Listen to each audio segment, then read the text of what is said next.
bonjour à tous. Aujourd'hui, on se retrouve pour un nouvel exercice d'analyse cette fois-ci. Donc, on va prendre une fonction f qui satisfait certaines propriétés et ça va être assez cool, ça va être un peu géométrique, on va voir. Donc, les deux premières questions sont assez faciles et c'est surtout la troisième qui va être intéressante. Donc, on a une fonction qui est à valeur positive, qui est C1 et qui est intégrable. Son intégrale sur tout R fait 1 et sa dérivée s'annule en un unique point. Donc vous pouvez essayer l'exo si vous voulez. J'ai pas trop de place pour faire l'exo. J'efface les questions. J'efface les questions. Non, en vrai, les questions 1 et 2 sont tellement évidentes, je vais les faire dans la marge. Bon, donc la question 1, ok, on va montrer qu'il existe un unique m tel que ça. Donc là, on va étudier un peu cette fonction f. Cette fonction f, elle a la valeur positive et sa dérivée s'annule en un unique point. Ce qui veut dire que globalement, f est sur moins l'infini x0, elle va être monotone, et sur x0 plus l'infini, elle va être aussi monotone. Donc maintenant, la question qui va se poser, ça va être de savoir si elle est décroissante ou croissante sur moins l'infini plus l'infini, enfin sur moins l'infini x0, pardon. Donc si on suppose qu'elle était décroissante, ça voudrait dire qu'elle serait minorée par exemple f de 0 par exemple, ou x0. Ok, on aurait f de x0 qui minore f de x. Et donc ça contredirait directement le fait que l'intégrale de f est égale à 1, à part si f de x0 est égal à 0. Mais si f de x0 est égal à 0, la fonction est nulle. La fonction est nulle. L'intégrale, ça peut être 1. C'est ça. Parce que en gros, tu pourrais avoir f de x0 égale 0, mais du coup, tu prends le premier élément tel que f est différent de 0, et du coup, il va minorer pareil f de x, et du coup, ça dégage. Bref. Enfin, tu peux pas prendre le premier parce que ça va être un sub, ça va être un max. Ouais. Bon. Donc en gros, la fonction est forcément croissante ici. Là, elle s'annule, elle admet un maximum en x0 et ensuite pour les mêmes raisons, elle va décroître en plus l'infini. Ok, donc là, ça va être la forme de la fonction. Donc, question 1, montrer qu'il existe un unique m tel que l'intégrale fait 1,5. Donc globalement, on va juste poser la fonction phi de x est égale à moins l'infini, jusqu'à x de f. D'accord ? Et donc on a cette fonction qui va être continue, okay, qui va être strictement croissante puisque sa dérivée c'est f, puisqu'elle est même c, on peut dire.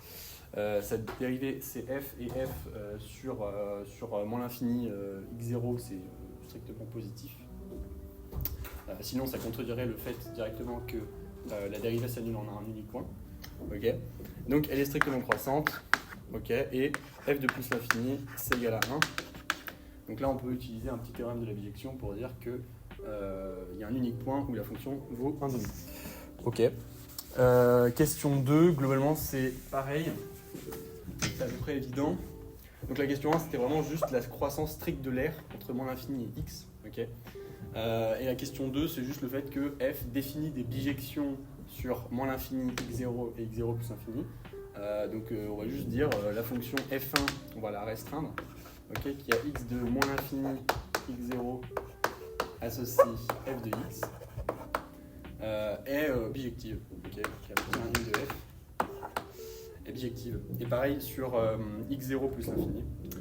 Donc si je prends un L qui est entre 0 et f de x0 strict, je peux choisir un antécédent ici, il est unique. Pareil, ici, je peux choisir un antécédent et j'ai du coup bien ma condition qui est vérifiée. Ok, bon ça c'était les deux premières questions. Maintenant, il va falloir montrer que... donc on va supposer un truc en plus et il va falloir montrer que m, qu'on avait trouvé à la question 1, est plus grand que le x0. Et en fait, cette condition-là de dérivée, en fait, on peut la voir comme... on sait que ça c'est positif, ok, et ça au contraire c'est négatif, ok. Et ce que ça veut dire, c'est que la dérivée en x1 est plus grande que, la valeur absolue de la dérivée en x1 est plus grande que la valeur absolue de la dérivée en x2.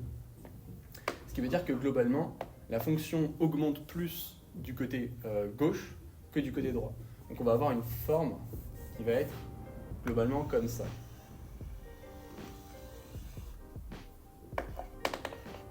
Voilà. Là, on va avoir quelque chose qui augmente assez rapidement, donc il y a peu d'air. Là où au contraire, on a quelque chose on a plus d'air, quoi. Et donc, cette condition, elle va être tout à fait naturelle. C'est de se dire que M, c'est le point où il y a autant d'air à gauche qu'à droite. Et donc forcément, pour avoir autant d'air à gauche qu'à droite, je dois être un peu plus à droite, parce que là, il y a moins d'air qu'ici. Ok, donc là, cet air, on va la noter A2. Cet air, on va la noter A1. Voilà. Et on va vouloir montrer que l'intégrale de x0 à f2 moins 1 de y, donc je prends un y qui va être ici, ok, ça c'est y, son antécédent du coup c'est f2 moins 1 de y, du coup je vais montrer que l'air qui est balayé ici est plus grande que l'air qui est balayé du côté gauche, donc f moins l'intégrale qui est balayée entre f1 moins 1 et x0 est plus grand que 0. Et en fait, en particulier, ça, on aimerait carrément que ça soit vrai, mais pas forcément pour tout y, mais pour 0+. Pour y qui tend vers 0+. Ok. Alors, ce qui va être un peu compliqué ici, l'idée qu'on pourrait avoir et qui ne va pas conclure, ça va juste être de considérer la fonction kY associe ça, et de dériver cette fonction pour essayer de montrer que en plus infini, enfin en 0+, elle vaut un truc strictement plus grand que 0. Et en fait, l'idée qui va permettre de conclure plutôt, ça va être de faire un changement de variable.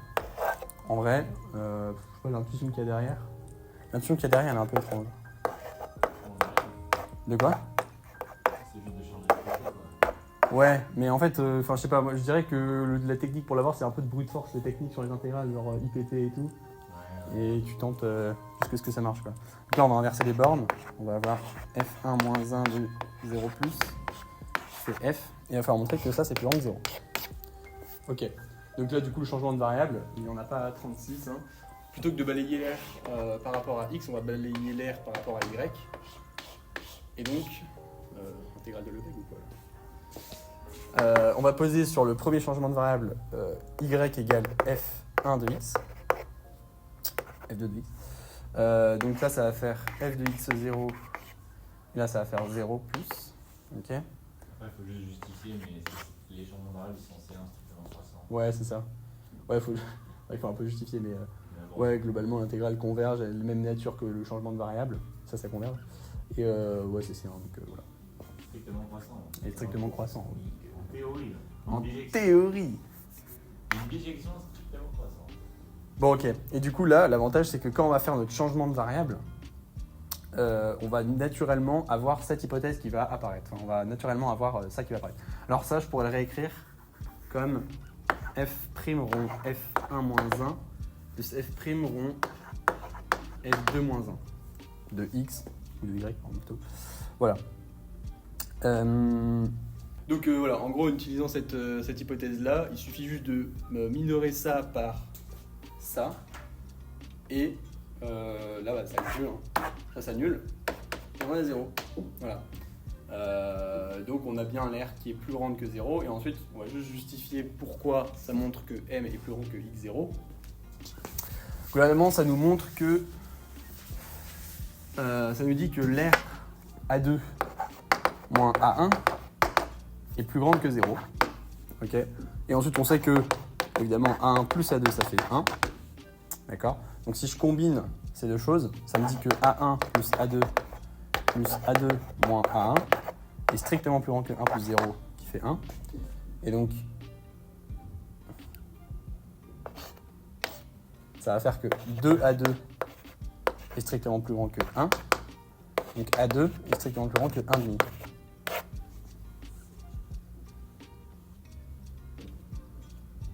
Donc A1 est strictement plus petit que 1,5. Ok, donc là, l'air ici est strictement plus petit que 1,5. Bon bah voilà, et l'air ici, c'est égal à moins l'infini jusqu'à x0 de f. Donc m, si m était plus petit que x0, on aurait que l'intégrale de moins l'infini à m serait plus petite que l'intégrale de moins l'infini à x0. Donc ça, c'est absurde. Voilà, voilà.